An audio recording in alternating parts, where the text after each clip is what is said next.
You're listening to the PowerAgent Blogcast, empowering agents to elevate their business to the next level. Challenges are just a guide, leading you, don't run and hide. You've got the heart, you've got the drive, feel it pound, you're alive. PowerAgent. Welcome back to the PowerAgent Blogcast. Today we're going to unpack something I think we've all run into, getting sellers to set realistic listing prices for their properties. So many sellers come in with, let's just say an optimistic view of what their house is worth.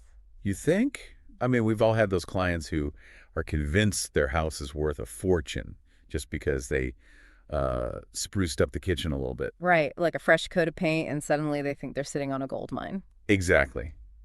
But as agents, we know that's not always how it works. We need to bring them back down to earth gently. Gently is the key word there. We don't want to make them feel like we're attacking their baby. Definitely. So how do we do that? How do we walk that tightrope between being honest and being supportive?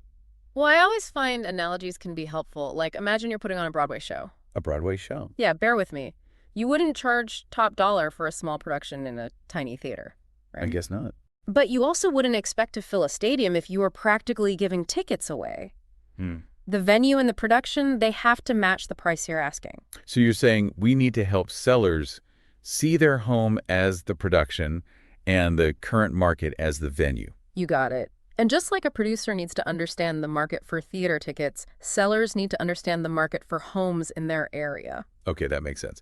So it's about helping them see the bigger picture. And that includes understanding those pesky numbers. You know, a lot of sellers get hung up on their tax assessment. Oh, tell me about it. They wave that assessment around like it's a winning lottery ticket? Exactly. They think, see, proof, my house is worth this much.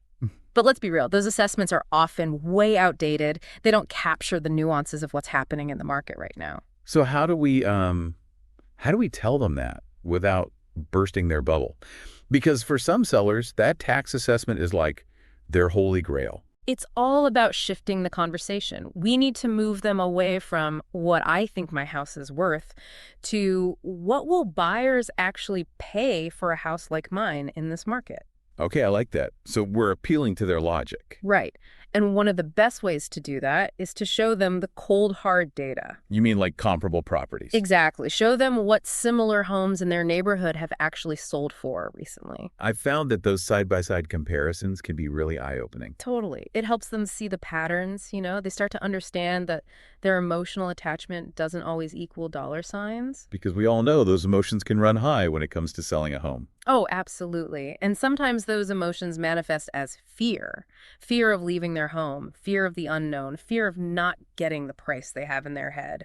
And that's where our skills as agents become even more important, right? We're not just negotiators. We're also counselors, helping sellers navigate all those complex emotions. We need to acknowledge their fears. Yeah. Let them know they're not alone in feeling that way, and then offer solutions. And that's where we come in with our experience, our knowledge, and our ability to guide them through the process. Okay, so we've talked about understanding the seller's perspective. But what about when it's time to present them with an actual number? That recommended listing price. Yeah.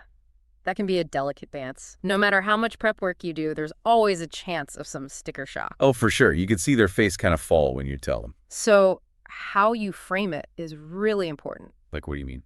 Well, instead of just throwing a number at them, walk them through your thinking. Show them the data, Explain how you got to that specific price. Show your work, like a math problem. Haha, yeah, exactly. Transparency builds trust. And remember, this is a negotiation, not a dictatorship. Be open to hearing their concerns and maybe tweaking the price a bit. But obviously, stay within reason and stick to your professional judgment. Right, of course. Yeah. So how do we balance that with creating a sense of urgency without, pressuring the seller too much? And we don't want them to feel like we're twisting their arm. You bring up a good point. That's where your market expertise really comes in. You got to leverage what's happening right now. Like what? Are interest rates climbing? Is inventory tight? Are there any zoning changes or, developments in the works that might affect property values down the line? Gotcha. So weave those things into the conversation, kind of paint a picture of why acting sooner rather than later could be a smart move. Precisely. But remember, urgency doesn't have to equal fear-mongering, right? You can also frame it as excitement. Excitement. Yeah. Focus on the positives of selling now. Maybe they could capitalize on this strong seller's market to get top dollar. Or maybe they could snag their dream home sooner than they thought. I like that. Focusing on the possibilities, not just the downsides. It's making me think about storytelling. I think we underestimate how powerful a good story can be. Oh, 100%. Stories connect with people on a deeper level.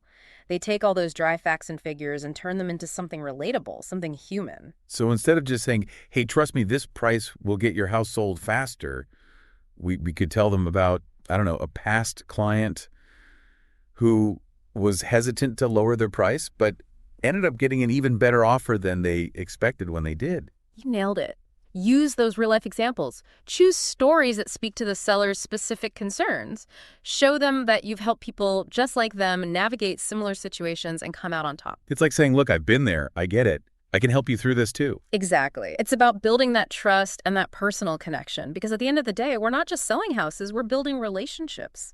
And those relationships are built on trust, understanding, and a genuine desire to help our clients reach their goals. That's a great point. We're not just like transaction robots, We're guides, advisors, advocates for our clients. Yeah. We're in this with them. And that's what makes this profession so much more than just a job, right? It's a chance to make a real difference in people's lives. It's fascinating how much of being a good real estate agent comes down to, well, people skills. Right. Yeah, you got to know the market inside and out, but you also got to know how to read people, understand their motivations, what makes them tick. And their fears. Don't forget those. Selling a home can be a really emotional roller coaster. It's true. It's a huge life change for most people, so it's natural that they're going to have some anxiety mixed in with the excitement. And that's where I think the power of storytelling comes in. It's not just about hitting them with a bunch of numbers and stats. No, it's about weaving those numbers into a story that they can connect with, that speaks to their experience. I like that. So how do we do that? How do we create a narrative that resonates with both their head and their heart? Well, first off, you got to be a good listener. I mean, really listen to what they're saying, not just about the house itself, but about their future plans, their dreams. What are they looking forward to? What are they worried about? Exactly. What's this move going to allow them to do? Are they downsizing to travel more? Upsizing for a growing family? Moving closer to grandkids? Once we understand those things, we can tailor our message accordingly, Russ. For sure. If they're excited about, say, simplifying their life, we can talk about the financial freedom that comes with selling. If they're worried about leaving their community, we can focus on the new connections and experiences that await them. And sometimes sharing our own stories can be helpful too. Like talking about a past client who had similar reservations, but ended up so happy with their decision to sell. Yeah, that's a good one. Or even a personal anecdote. Maybe a time when you face a tough decision about real estate and how it turned out. Those personal touches can go a long way. They show that we're not just, some faceless corporation. We're real people who get it. It humanizes us, and that builds trust, because at the end of the day, we're not just selling houses, we're helping people build their future. It's about creating a win-win for everyone involved. Absolutely.